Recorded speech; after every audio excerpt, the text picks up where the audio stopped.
இன்னைக்கு நாம பார்க்க போற பிளாட்ஃபார்ம் படம் ரொம்ப ரொம்ப சிறந்த படம்.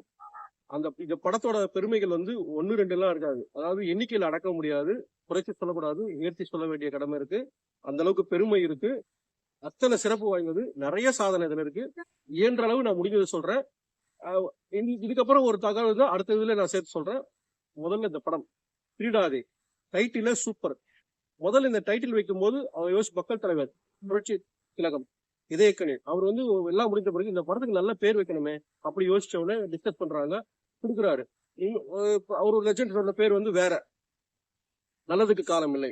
சரி, ஓகே, ஒரு லிஸ்ட் விஷயம். அப்புறம் மா லட்சுமணன் அவரு ஒரு மிகப்பெரிய ஒப்பற்ற ஒருவர் தான் தமிழ் சினிமால. இந்த படத்துக்கு ஒரு ஆற்றிய சிறப்பு உண்டு. அவரு கரெக்டா ஒரு டைட்டில் சொன்னாரு, திருடாதே. கேட்டது அவர் வழக்கமா புன்சிரிப்பு சிரிச்சிட்டு மக்கள் தலைவர் ஃபர்ஸ்ட் கிளாஸா இருக்குன்னு சொல்லி செலக்ட் பண்ணி அவருக்கு ஒரு பரிசு கொடுத்திருக்காரு. அதனாலதான் அந்த டைட்டில் முதல்ல சொன்னேன். இதுல இன்னொரு குட் நியூஸ் என்னன்னா, ஒரு பெருமைக்குரிய விஷயம், புரட்சி நடிகர் எம்.ஜி. ராமச்சந்திரன் அப்படின்னு ஒரு பேர் வரும். அதுக்கு ஒரு வரலாறு உண்டு, அதுவும் பாராட்டப்பட விஷயம். இந்த படம் ஆரம்பிச்ச விஷயமே ரொம்ப சுவாரஸ்யம் தான். இன்னும் எத்தனை நாள் நீங்க வால் சண்டை போட்டுட்டே இருப்பீங்க, எப்ப சமூகத்துக்கு வர போறீங்க, இப்படி ஒரு விஷயம் அவர் கேட்ட உடனே என்ன நீங்களே சொல்றீங்களா, இப்படி அவர் பேசந்து சாதனையாளர் சின்ன அண்ணாமலை அவரிடம், என்னையா இப்படி சொல்றீங்க, இது நீங்க தான் சொல்றீங்களா இல்ல யாரு, இல்ல பேசுறோம் யாரு, கல்கி அவர்களும் இவங்களும் பேசுவாங்க. அதாவது சின்ன அண்ணாமலை விவாதம் பண்ணும்போது, இன்னும் எத்தனை நாள் தான் ஒரு வால் சண்டை கத்தி சண்டை போட்டுட்டே இருப்பாரு, சமூகத்துக்கு எப்படி ஒரு சமூக பக்கம் திரும்பி பார்க்கலாமே, சமூக கதையில் நடிக்கலாமே அப்படின்னு அக்கறையா சொல்லியிருக்காரு. கல்கி அவர்களுடைய விமர்சனம் எல்லாரும் மதிச்சதுதான். அதை மக்கள் திலகம் ஏற்றுக்கொண்டு ஓகே அதை அக்செப்ட் பண்ணிட்டு, சரி சொல்லுங்க ஒரு கதை அப்படின்னு ஒரு படத்தோட காப்பிரைட் வாங்கியிருக்கேன், அதை பத்தி பேசலாம்னு சொல்லி படம் கதை சூப்பரா இருக்கு, உடனே ஆரம்பிச்சிருக்கேன்னு சொல்லியிருக்காங்க. அப்புறம் கதாநாயகி பத்தி யோசனை வரும்போது, யார் கதாநாயகனும் போது சரோஜாதி அவங்க பேர் வந்த உடனே அதுக்கு ஒரு இன்ட்ரெஸ்டிங்கான ஒரு விஷயம் இருக்கு. உடனே ஒரு படம் பண்ணும்போது ஒரு 3 சாங் தான் ஃபர்ஸ்ட் அவங்க கிட்ட பதிவு பண்ணது டைரக்டர். உடனே பண்ணிடுங்க, இல்லைன்னா அவங்க பெரிய ஆளாவாங்க நம்ம அந்த டைரக்டர் சொன்னது. அதுலயே ஒரு புத்திசாலித்தனமா எனக்கு அதுல ஒரு கால் ஷீட் கொடுங்கன்னு கேட்டு அப்படி நாடோடி மன்னல பயன்படுத்த பாடல் தான் அந்த ஒரு எல்லாருக்கும் அது ஒரு அதிர்ச்சியா இருக்கும். திடீர்னு எப்படி இவங்க உள்ள வராங்கன்னு நிறைய பேர் கேள்வி கேட்டாங்க. அதனுடைய விடை ஒரு சுற்றுமை இதுல இருக்கு. சரோஜா தேவி இப்படிதான் அந்த படத்துல ஒரு பாட்டுக்கு வந்திருக்காங்க. அப்பயே எல்லாருடைய வாழ்த்துக்கள் சொல்லுவாங்க, பெரியவங்க வாழ்த்து நல்லது படிக்கும்னு தாண்டோர் வாழ்த்து சொல்லலாம், நல்லவங்க ஆசீர்வாதம் சொல்லலாம். எல்லாருடைய வாழ்த்து அவங்கள சிறப்பா கொண்டு போயிட்டு இன்னும் அவங்க பிளேஸ்ல அப்படி இருக்கிறாங்க. அபிநய சரஸ்வதினா அது அவங்கதான், கண்ணெடுத்து பையங்களே அதான் சரோஜா தேவி. அவங்க நடிச்ச படம் கதாநாயகியா அவ்வளவு சூப்பரா நடிச்சிருப்பாங்க. வழக்கம் போல ஒரு கதாநாயகன் தன்னுடைய சேவைக்காக சின்ன சின்ன தப்பு செஞ்சு, அது திருடுதான் தவறுதான் ஒத்துக்கிட்டு அவர் மாறும்போது எப்படி மாறாரு, அங்க நடக்கிற ஒரு சோகம், அதனால அதுக்கப்புறம் நல்லது செய்ய முயற்சி பண்ணி அதுல ஏற்படுற தடைகள் அதை எப்படி கிளியர் பண்றாரு, அப்படி ஒவ்வொரு சீனுமே அவ்வளவு பிரமாதமா இருக்கும். முக்கியமா அந்த பாட்டு திருடாதே பாப்பா திருடாதே லைன் லவோ பாருங்க, சின்னதான் எல்லாருக்குமே கேட்ச் ஆகுது. முக்கியமா தப்பு செய்யறவங்களுக்கு இந்த பாட்டுக்குள்ள அவ்வளவு அர்த்தம். இந்த லைனை சொல்லாத ஆள் கிடையாது. திட்டம் போட்டு திருடுற கூட்டம் திருடி கொண்டே இருக்குது, அதுக்கு அடுத்த லைனு எல்லாருக்குமே தெரியும், அந்த சட்டம். அது எல்லாரும் ஃபாலோ பண்ண ஒரு ஆசையில அதை சொல்றேன், மரியாதையா சொல்றேன், அதை அவங்க கண்டிப்பா செய்யணும். அந்த லைன், இந்த பாட்டு எழுந்து ஒப்பற்ற ஒருவர், தமிழ் சினிமாவில் பொக்கிஷம் பட்டுக்கோட்டை கல்யாண சுந்தரம் அவர்கள். அருமையான பாட்டு. இந்த பாட்டுல பாட்டை பத்தி சொல்லணும்னா 7 பேர் எழுதியிருக்காங்க, அது ஒரு ரெக்கார்டு இருக்கு. ஒவ்வொரு பாட்டுமே ஒவ்வொரு வகையில ஹிட் ஆனது. மாமா மாமா பாட்டு சரி, டூயட் பாட்டு சரி, அவ்வளவு அருமையா இருக்கும். இன்னொரு விஷயம் சொல்றேன், அந்த அளவுக்கு ஸ்பெஷல். தங்கவேல் அவர்கள் தன்னுடைய கதாபாத்திரம் அவ்வளவு சிறப்பா நடிச்சிருப்பாரு. மற்ற எந்த படங்களும் இது வரலையும் எனக்கு தெரியாது, இந்த படத்துல அவர் நடனம் ஆடி இருக்காரு. அவருக்குன்னு ஒரு பாட்டு, இதெல்லாம் யார் கொடுப்பாங்க சொல்லுங்க, அந்த ஒரு இடத்த யார் கொடுப்பாங்க, அதுதான் மக்கள் திலகம். அந்த பாட்டுலதான் ஒரு கிரைம், அந்த ஒரு கண்டுபிடிக்கிற ஒரு விஷயம் டிடெக்டிவ் பண்ணுவாங்க இல்லையா, அதான் ஒரு கண்டுபிடிக்கிற மாதிரி ஒரு சீன், ஒரு வில்லனை நம்பியார், சினிமால வில்லன் நிஜத்துல நல்லவர் குருசாமி, சினிமாவுக்கு எல்லாருக்கும் தெரியும். அப்படி ஒரு திறமையை காமிச்சிருப்பாரு, மிக கொடூரமான ஒரு வில்லனை நடிச்சு ஒரு கலக்கியிருப்பாரு. அவரை கண்டுபிடிக்கிற சீன் தான் இந்த பாட்டு வரும். தங்கவேல் அவர்கள் தன்னுடைய அபார திறமையால அற்புதமா நடனமாடி இருப்பாரு. அந்த பாட்டு லைன் அவ்வளவு அழகா இருக்கும்.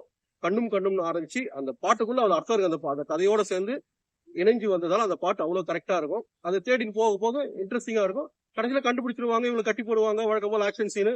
கிளைமேக்ஸ் வந்து எப்படின்னா வேற எந்த படத்துலயும் எந்த அளவுக்கு தெரியாது, இந்த படத்துல தன்னுடைய தவறை ஒத்துக்கிட்டு எல்லாருக்கும் ஆறுதல் சொல்லிட்டு வாத்தியார் ஜெயிலுக்கு போற மாதிரி. அதுக்கப்புறம் 3 மாசம் தான், அதுக்கப்புறம் ஒரு வணக்கத்தை சொல்லி போடும்போது ஃபேன்ஸ் எல்லாம் அவ்வளவு கஷ்டப்பட்டாங்களாம். ஆனா இது சினிமா தான் சொல்லிட்டு கொஞ்சம் அட்ஜஸ்ட் பண்ணிட்டு அவங்களுடைய சிறப்பை பண்ணியிருக்காங்க ரசிகர்கள். முக்கியமா படத்துல வில்லனுக்கு ஒரு பயந்து சீன்ல வந்து துரத்தி போவார் வாத்தியாரு. அப்ப ஒரு நம்பியார் ஒழிச்சிட்டு இருப்பாரா, உடனே தியேட்டர்ல கத்துனாங்களா எல்லாருமே, வாத்தியாரே உள்ள போவாதீங்க ஒழிச்சிட்டு இருக்கான். அது அப்ப அதை கேட்ட உடனே இவங்களுக்கு எல்லாம் கண்ணுல தண்ணி வந்துச்சு வாத்தியாருக்கு. நம்ம மேல இவ்வளவு அக்கறை வச்சிருக்காங்க நம்ம ஃபேன்ஸ் அப்படின்னு சொல்லிட்டு அவ்வளவு ஃபீல் பண்ணி ஒரு சிலிர்ப்பு வரும் இல்லையா. ஒரு சினிமான்னு தெரிஞ்சு நம்ம ரசிகர்கள் இவ்வளவு மரியாதை கொடுத்துருக்காங்க இல்லையா, அதுக்கு ரொம்ப சந்தோஷப்பட்டு அவர் அப்பயே வந்து பெருமைப்பட்டாங்களாம். இந்த படத்துக்குள்ள நடக்கிற விஷயம் வந்து அம்மா பையன் அம்மா வாத்தியார் எப்பவுமே அம்மா மேல சென்டிமெண்ட் வச்சு நடிச்சவரு. எல்லா படத்துலயும் ஒரு விஷயம் சொல்லுவாங்க, இதுலயும் அந்த அளவுக்கு கொடுத்திருப்பாரு. அவங்க திருடன் தெரிஞ்சோன்னா அந்த அம்மா நடிப்புல படுற கஷ்டம் வந்து அவ்வளவு சூப்பரா இருக்கும்.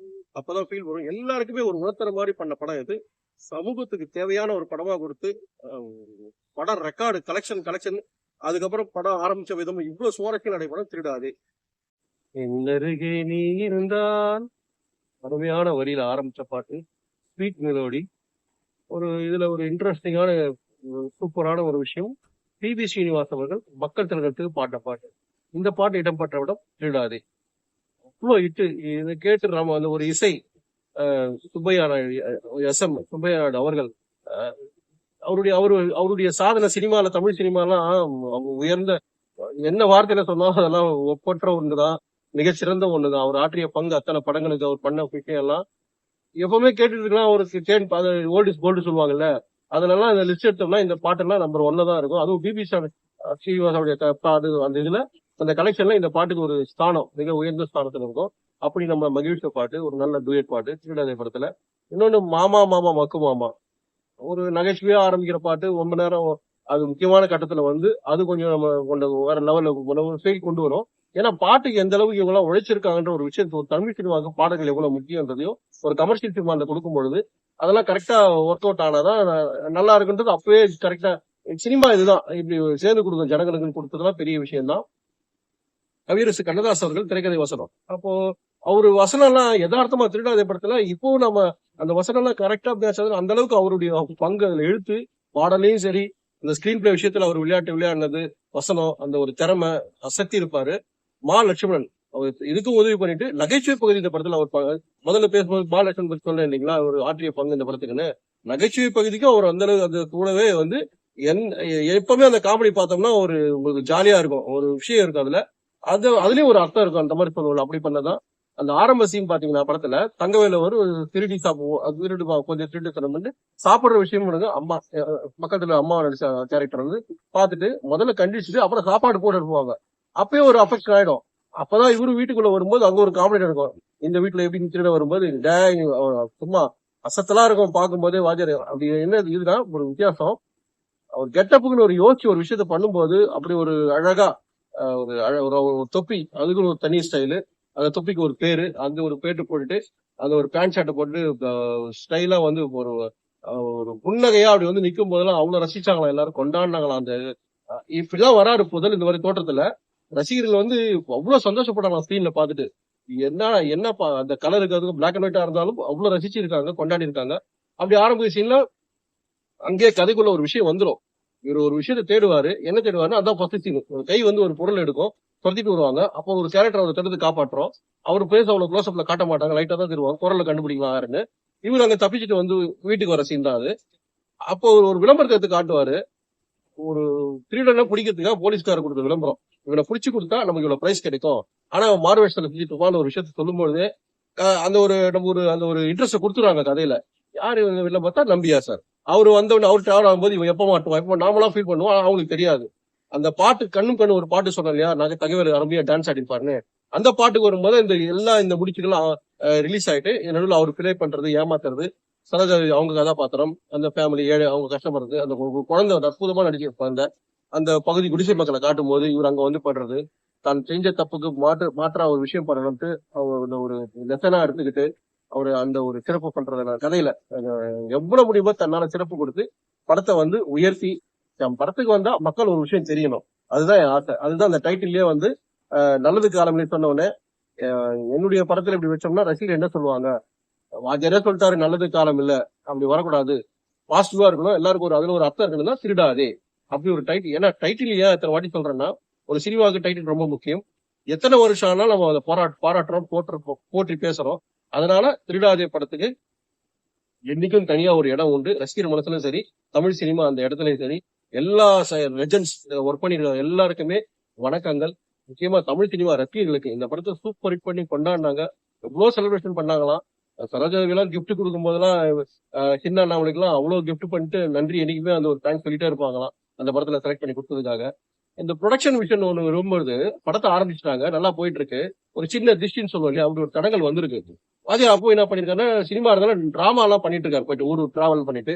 அப்படி இன்பக்கனவு ஒரு டிராமா போட்டு அதுல ஒரு சம்பவத்துல ஒரு விபத்து ஏற்பட்டு ஒரு ஆக்சிடென்ட் ஆகுது. தொடர்ந்து நடக்க முடியாம நிறைய பேர் படத்துக்கு வெயிட்டிங், காட்சி கொடுத்ததால எல்லாரும் பொறுமை அந்த வந்துட்டு பண்ணுவாரு. இந்த படமும் அதுல மாட்டிக்கிச்சு. அந்த கேப்புக்கு அப்புறம் மறுபடியும் வரும்போது கொஞ்சம் ப்ரொடக்ஷன்ல மாறும்போது தான் ஏஎல்எஸ் ப்ரொடக்ஷன் இவங்களுக்கு வந்து அவர் கரெக்டா ஒரு ஐடியா கொடுத்துருக்காரு. இந்த காப்பரேட் பிரச்சனை நீங்க பண்ணுங்கன்னு அந்த ப்ரொடக்ஷன் மாறுங்க. இவருக்கு அதுல ஒரு ஒரு பெருமை. கண்ணதாசன் பிரதர் ஏஎல்எஸ் ப்ரொடக்ஷன் சொல்றோம் இல்லையா, அவருக்கு அதுல ஒரு பெருமை. இந்த படத்தை கொடுத்ததால அந்த கம்பெனிக்கு என்றுமே ஒரு பிராண்ட் இருக்குன்னு ஒரு தகவல். அதுவும் ஒரு தமிழ் சினிமாவுக்கு மறக்க முடியாத ஒரு விஷயம். இப்படி எல்லா விஷயமும் இணைந்த ஒரு படம் தான் திருடாதே. நம்ம மனசை திருடிய படம். எனக்கு முன்ன நான்லாம் ரொம்ப ஒரு ஸ்டூடெண்ட், ஒரு சின்னவன் தான், ஒரு ரசிகர், அவ்வளவுதான். என்னை விட பெருசா இந்த படத்தை பத்தி பேசுற நிறைய பேரு அவங்க மனசை திருடிய படம். மொத்தத்தை உலக தமிழ் சினிமா ரசிகர்கள் மனதெல்லாம் திருடிய படம் தான் திருடாது. டைட்டில் ஸ்பெஷல் என்னன்னா, 10 இங்கிலீஷ்ல பேர் போடுற டைரக்டர் பேரு பா நீலகண்டன். சென்டிமெண்ட் இவருடைய சக்சஸ் படங்களுக்கு முக்கிய காரணமான ஒரு டைரக்டர் இல்லையா, அதை போட்டு எல்லா டைட்டிலும் எல்லா பேரும் தமிழ்ல போடுறது ஒரு விஷயம். முக்கியமா 19 மார்ச் 23, 63 வருடங்கள். அந்த 60ன்னு சொல்லும் போது ஒரு பெருமை. அதுக்கப்புறம் 3 வருஷம், இதுக்கு முன்னாடி 25 சொல்லியிருப்பாங்க, 50 சொல்லியிருப்பாங்க, இப்ப 63வது வருஷம். அவ்வளவு சிறப்பான ஒரு விஷயத்துக்கு நம்ம கொண்டாடிட்டு இருக்கோம் இந்த படத்தை. தமிழ் சினிமாவின் சிறப்பு வரலாறு, நம்ம சினிமா வரலாற்றுல இந்த லைன்ல தொடர்ந்துகிட்டே இருக்கும். அது தொடர்றதுலேயே ரொம்ப சந்தோஷம். ஒரு தமிழ் சினிமா ரசிகனாக மகிழ்ச்சியுடன் இந்த தகவல் உங்ககிட்ட பகிர்ந்துக்கிறது ரொம்ப சந்தோஷம்.